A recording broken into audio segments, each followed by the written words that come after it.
ভোলানাথ যখন নাম করছে বাবা নারায়ণের, ওই নাম ভজনা শুনতে শুনতে সর্বাঙ্গ থেকে ধর্ম হচ্ছে, ঘাম হচ্ছে, আর ঘামটা চরণ তল থেকে বয়ে চলে যাচ্ছে। তাড়াতাড়ি করে ভোলানাথ কুমুলটুলের মধ্যে চেপে দিয়েছেন। রাখবেন কোথায়? সযতনে গোপনে ব্রহ্মলোকের মধ্যে কুমুলটুলটা লুকিয়ে দিলেন। এবার সগররাজের মতো দুই পত্নী ছিল। সগররাজ, যারা গঙ্গাসাগরে গেছেন আপনারা অবশ্যই জানবেন, আমরা কোথা থেকে বলছি, বাবারা অনেকেই জানেন। তো সগররাজের দুই পত্নী ছিল, একজনের গর্ভে একটা সন্তান হয়েছিল, আর আরেকজনের গর্ভে একটা লাউ প্রসব করেছিল। শঙ্কু গেছে।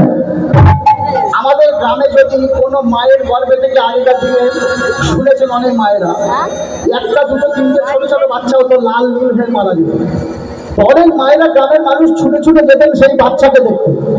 আজকে মহারানী যখন লাউ প্রসব করেছেন, সমস্ত গ্রামের প্রজাবর্গরা ছুটতে ছুটতে চলেছে, আর মহারানী ভগবানকে ডেকে ডেকে কাঁদছেন মাটিতে আছাড় খেয়ে, হে ভগবান, সবাইয়ের গর্ভে তুমি মা বলা পাখি দিলে, সন্তান দিলে, কিন্তু আমার গর্ভে তুমি লাউ দিলে।